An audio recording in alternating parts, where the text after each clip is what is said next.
What's faster, beating the classic Rollercoaster Tycoon scenario Dynamite Dunes by attracting 650 guests to your park, or beating Pokemon Blue by reaching the Hall of Fame? Oh boy, there is a lot to unpack here. Okay, so first of all, remember, it's me playing these games. I'm playing these games, and I in no way, shape, or form am a professional speedrun hacker man. These two runs are my current best attempts, and I'm sure I could get out some faster times, but that's not what my channel is all about. We're just here to do some goofy stuff. Do I know if the two times will even be close to each other? Well, I know the definite answer now, but before I did this video, I knew that Dynamite Dunes on a casual playthrough could take, 45 minutes to an hour, so I could shave off some time on that actually racing it. And Blue, if everything goes right, might take like 30 minutes for me, so I figured, it's close enough to be a race. With that in mind, if you're at all familiar with these two games, you know Pokemon Blue is a broken, glitchy mess, and OpenRCT really streamlines the classic scenarios, allowing you to beat them so much faster than the original game. So maybe at this point you've chosen a game you're rooting for. Honestly, it's a toss-up for me. I think Pokemon Blue, with all the manipulation and glitches, can pull the win out today though. So anyways, enough intro, let's get into it. I'm showing both runs here on the video. It might look like it, but I didn't play them at the same time like some of my other videos. I absolutely do not have the concentration needed for that. Looking at Pokemon Blue first, it starts out as a typical run starts. You do a new game, talk to Professor Oak.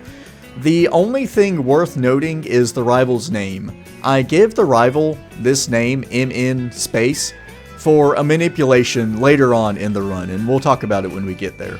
Looking back to OpenRCT, I start Dynamite Dunes out like I usually do, flattening out a small area and building a log flume, because guests absolutely love log flumes, and hopefully it'll be a good steady profit for me. I then start constructing a roller coaster. I plan on using somewhat of a micro coaster strategy to increase guest generation. For those unfamiliar, you have a soft guest cap in Rollercoaster Tycoon, and once that cap is reached, guest generation is slowed way down. But you can increase this guest cap by building rides, and micro roller coasters are the best ride for this since they increase the cap so much. Some of them increase it by 100 guests, and they cost so little, often lower than $1,000.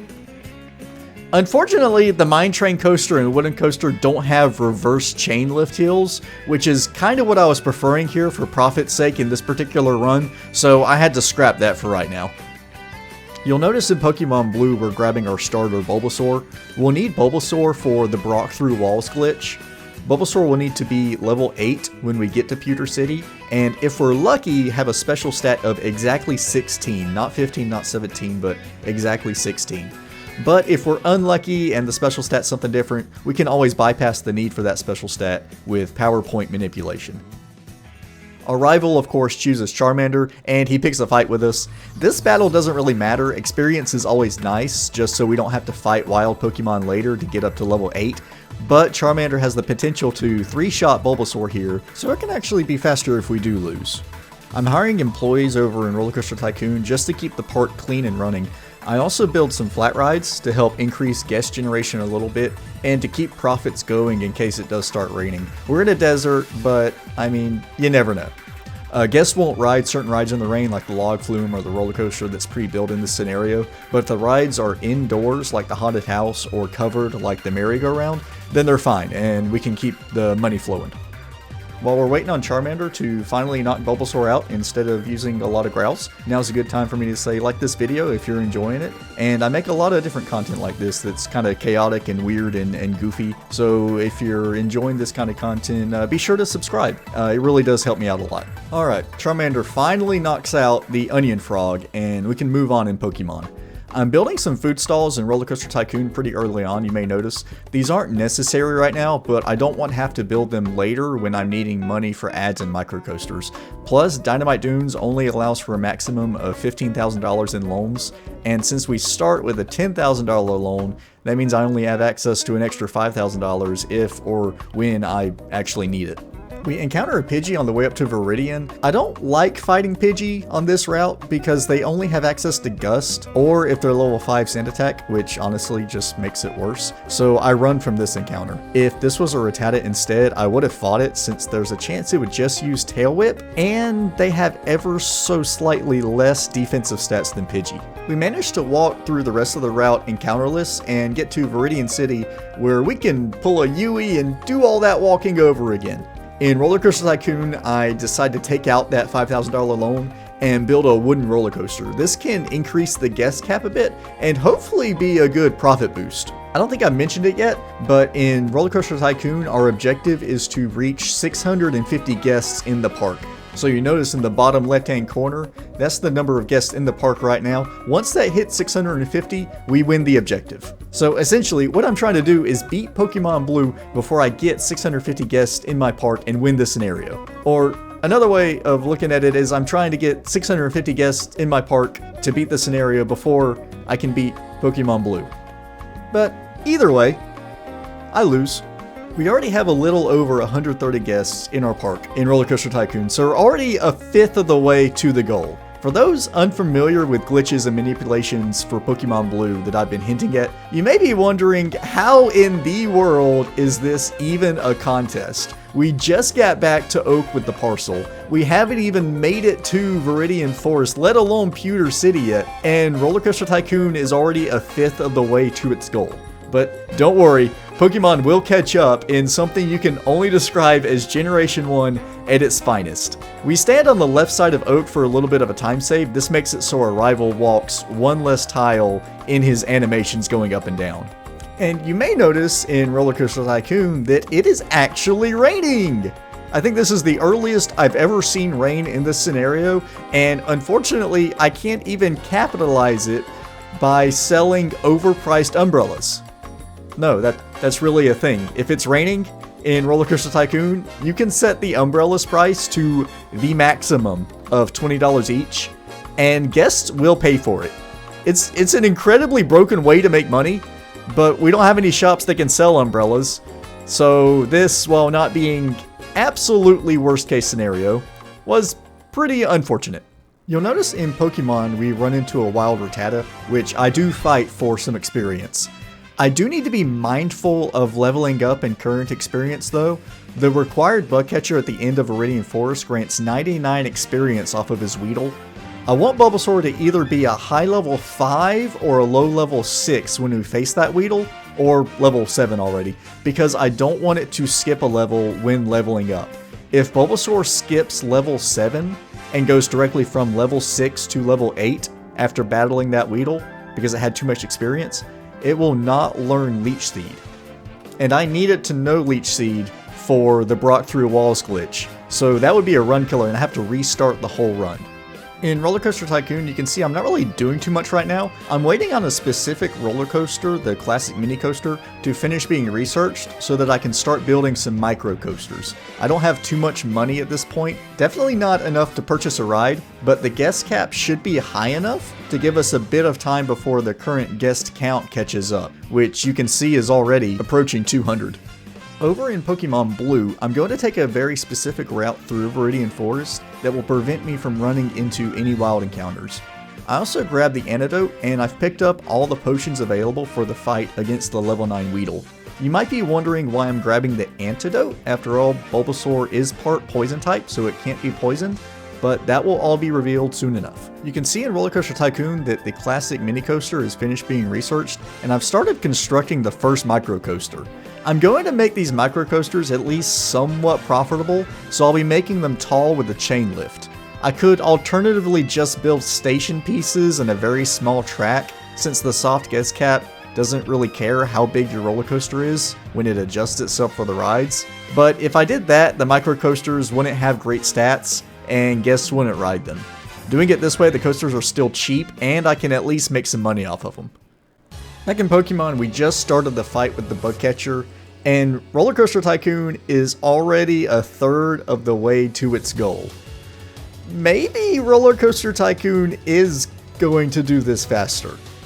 Anyways, I use a couple of growls against the Weedle for 2 reasons. 1, so it's not doing as much damage to me, and 2, so we can go ahead and get the power points to where they need to be. Whenever I get to Pewter City, I need to have Tackle at 16 power points and Growl at 36 power points.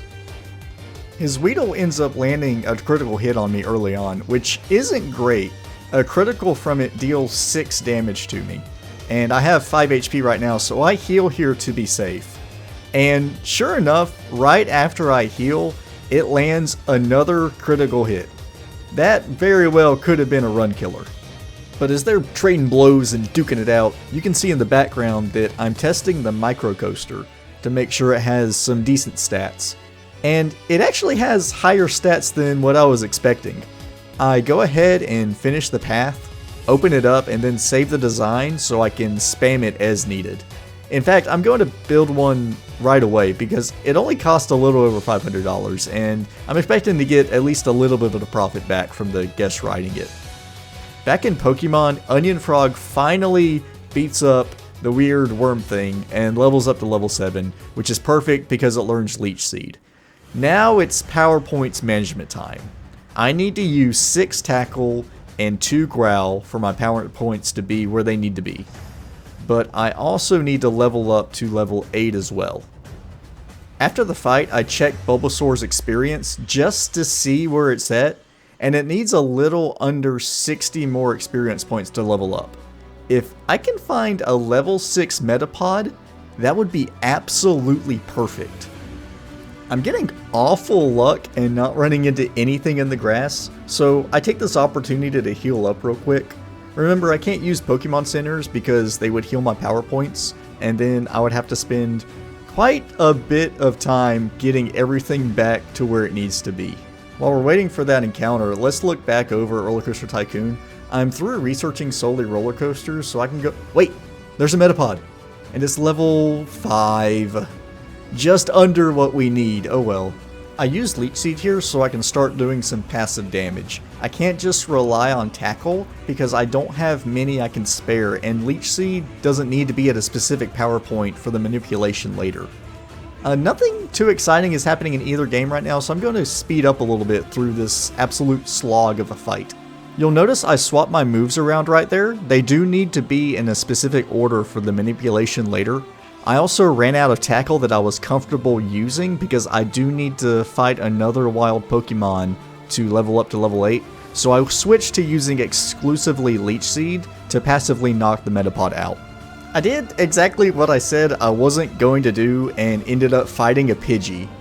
With limited Tackle, I should have tried to encounter a really low level Rattata, like level 2 Rattata, but Bulbasaur survived, and with that, is ready for the manipulations to start. I start making my way into Pewter City and go straight to the mart. I'll need 5 items in my bag for later, and now's as good a time as any to pick some up. Remember, I already grabbed an antidote and have a couple of potions, so I just buy 3 more items, a Pokeball, Escape Rope, and a Burn Heal. In Rollercoaster Tycoon, we're already at 350 guests, just over halfway to the goal. We're also building more microcoasters, which just means more guests coming in. I mean, honestly, Rollercoaster Tycoon is looking pretty good right now. And that may be the last you hear about Rollercoaster Tycoon. I drop a safety save here and make sure my cursor is over save in the start menu in Pokemon. I then get ready to start the Brock Through Walls glitch, hitting start after the youngster finishes talking to me.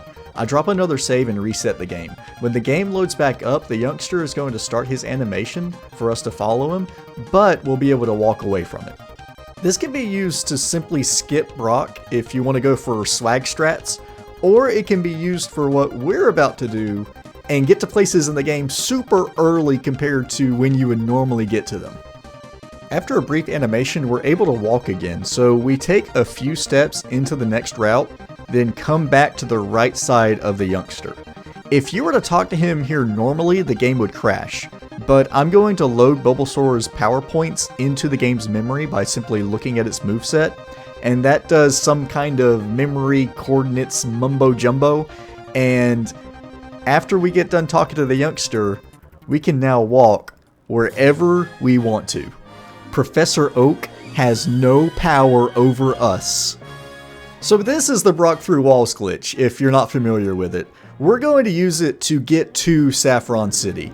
Some things to keep in mind if you try this, you have to keep walking. If you stop walking while you're in a wall, you'll just get stuck and you'll have to reset.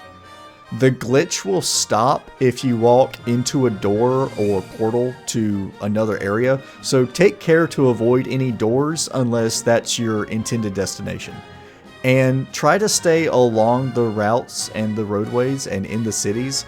If you get too far off the map, you might end up crashing your game and having to reset. For the rest of the video, I'm going to have the gameplay play back at 2x speed. Nothing major really happens in Rollercoaster Tycoon from here on out. I'm really just building a microcoaster as soon as I can afford it and letting the guests kind of pour in. In Pokemon, we finally make it to Saffron City's Pokemon Center, so we heal and set our waypoint.